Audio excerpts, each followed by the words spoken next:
It's Monster Energy Cup Series racing. Today's Coke Zero Sugar 400 from Daytona International Speedway. As Dale Earnhardt Jr. just mentioned, a very special place. The field set by the rule book. Qualifying was canceled because of weather. That means owner points has Kyle Busch and Joey Logano making up the front row. Coming to the green flag, racing at Daytona.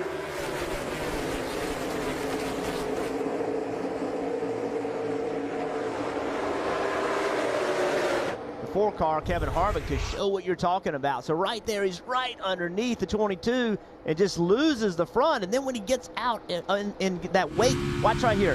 He's tight. Now he gets out there and the air dumps on the nose, and all of a sudden he's loose. And that was that jerk of the wheel to the right trying to save the back of the car.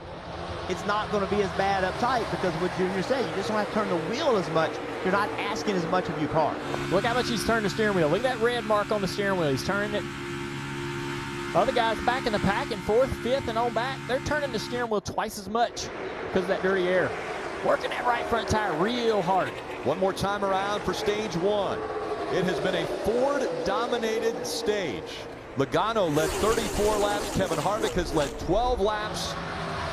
And now they dive to the bottom. And the Fords went to the bottom. Some of the Fords went to the bottom. Some of them couldn't go to the bottom. Brad Keselowski stuck in the middle here. Yeah, so Kevin Harvick did what he had to do. He couldn't worry about all those Fords. That's what he should have done. Here comes Stenhouse in the 17 with a run. He's going to push the 22. Logano fighting for this stage win as he pulls in front of the 4, and now he'll start to block.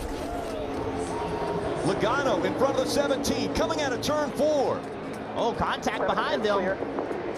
All the way to the dogleg. Here he comes. And Joey Logano will win stage 1 at Daytona. That was a stage, and all bets were off on the back straightaway between manufacturers and teammates. That answers the question for all of us. At least with Ford. Absolutely. Hey, Rick, remember what happened earlier the week in practice? Brad Keselowski, William Byron threw a very small block on him. He put the bumper to him and spun out William Byron. He said he wanted to send a message to the entire field. I asked him about that earlier this week, and he said, you know what? It was nothing personal against William, but sometimes you have to draw a line in the sand and send a message. Keselowski sending the message on the left-hand side, and we saw him sending the message to his own corporate teammate Kevin Harvick on the right-hand side a moment ago.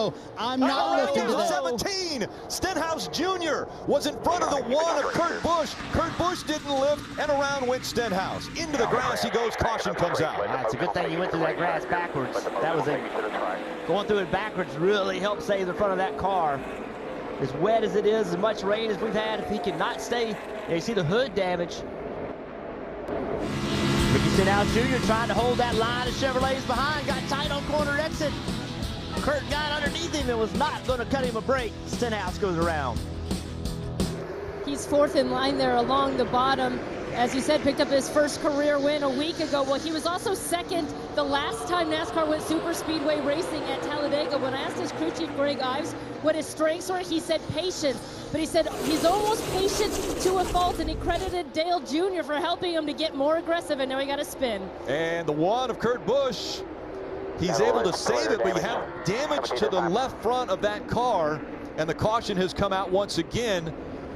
So there had to have been some contact here. That's somebody else's car, I think. So there's a car around here with more damage. We'll put right sides on it right here when you come to us. Pull the fenders out. Right side tires. Make sure the lefts are clearance. Come around, please. We'll see here on this replay. Let's get an opportunity to look at it. Looks like it happened turns 3 and 4.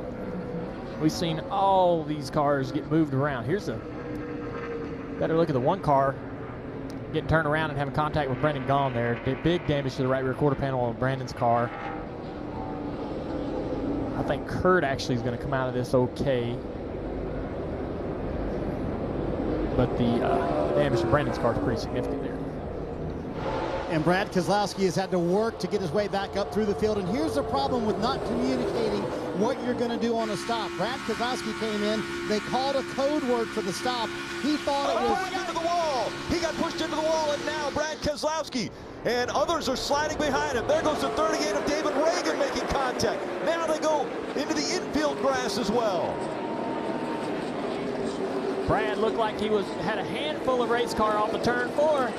Looked like he was getting a little bit loose off turn 4 and having a hard time with that race car. Daniel Hemrick, there you see the 8s of Hemrick making a left turn to go back to pit road. The 41 of Suarez also involved. A lot of damage to the 2 of Keselowski. Let's see how all this started right here. Down. Oh, he gets a big push from the 4, and that just turned him. The 4 hit him pretty hard, and Brad just lost control of the car. Turned Brad into the outside wall really hard. And they're starting to pull away from that outside line. So Logano had to go up and do a huge block on Denny Hamlin. That's going to hurt that surge from the outside lane. Austin Dillon, a little bit of a draft off that car. Might help him a little bit, keep these guys from getting a run. They're pulling away. Does anybody get out of line and try to take the win away from Austin Dillon of these 4? Through 3 and 4 for the final time in stage 2. Exiting 4. They're all in line. Dillon. Then Bowman and Byron. Dillon's going to win the stage. I didn't see any Chevrolet behind Austin Dillon develop a run that would have been worth trying. Only 43 laps to go. The Monster Energy Cup Series Coke Zero Sugar 400. And slow on the track is the 4 of Kevin Harvick. Will he be able to get to the apron? He does. Can he stay out of the line as the racing continues? Austin Dillon up front. They shifted him out. Going to be a big one. And now around goes the 3 in front of the pack. They're all collected. The 11 with damage, the 22 as well. Big right here. Smoke rolling out of the cars that even cleared this incident. They shuffled out. The 11 of Denny Hamlin, and then while trying to regroup, the 3 of Austin Dillon gets around. Ricky Stenhouse Jr. in the 17, major damage. A lot of good cars in this wreck. Chris Buescher in the 37, also the 18 of Kyle Busch. Anytime you see a guy get turned around entering a corner, he's going up across the track. It's going to take a lot of guys with it. That's just one of the worst places, if not the worst place to get turned. And it's the blocking. It's the blocking we've talked about all weekend. And I think that a lot of guys might have Brad Keselowski's mental attitude about it. I'm not allowing it. I'm not putting up with it. We saw it already today with Kurt Busch, Ricky Stenhouse. We just saw Clint Boyer climb out of his car. Ryan Blaney climbed out of his car. Guys, the racing was intense, but it all started right here. The Chevy, the 3 of Austin Dillon changed lanes. He tries to make a move on the Toyota, loses momentum, blocks the 14. Now he's helping a Ford. I think he panics. What does he do? He goes back to the bottom, or does he block the 14? The 14 makes a move. The 3 blocks. You said it time and time again. Blocking causes accidents. This is an accident at the front of the field.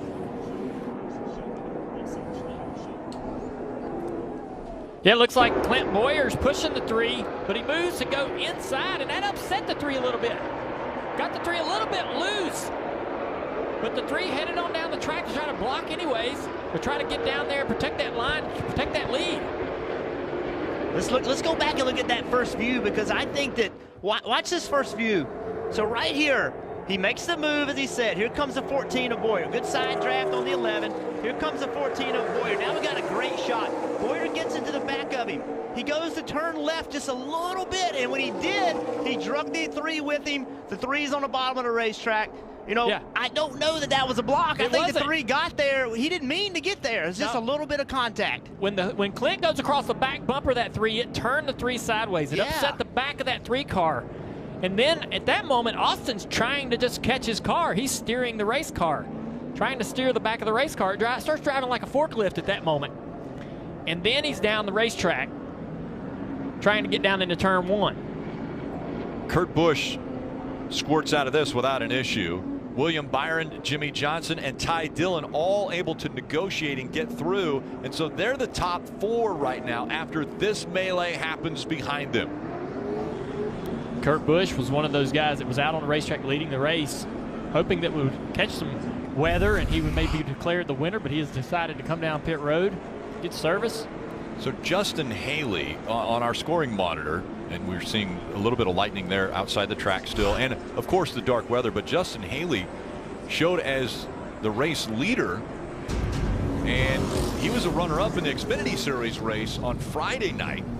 What a family moment. Todd Braun, we mentioned him a moment ago. He's the one who really propelled all this. Owned Xfinity Series cars for 9 years. But you, young man, as you just said a moment ago, I'm just a dirt racer from Indiana. You are a Monster Energy Cup Series winner. Can you believe it?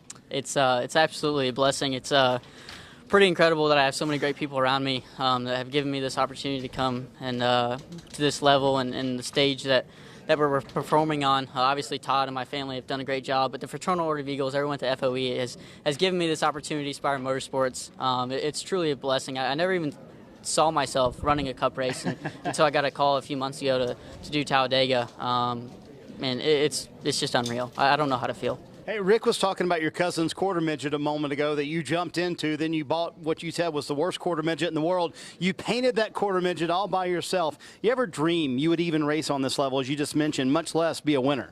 No, absolutely not. It's the stars aligned, and I didn't ever think I was going to get redemption back from a few years back in Daytona. Last year at Daytona when I got the Xfinity win taken away from me. So to come back and get redemption in the Cup Series is pretty cool, and it makes that second place finish with colleague last Friday a lot better. How nerve-wracking was it sitting here talking to reporters as you were waiting for word? Well, you just don't know. I mean, they keep asking you, how are you feeling? I'm like, well, I can't do anything about it. I mean, if we go racing, we go racing. If it rains out, we rain out. I can't do anything about it. So at the end of the day, I was just waiting. Hey Motorsports fans, thanks for watching. Make sure you hit subscribe before you go for all the latest news and highlights across motorsports.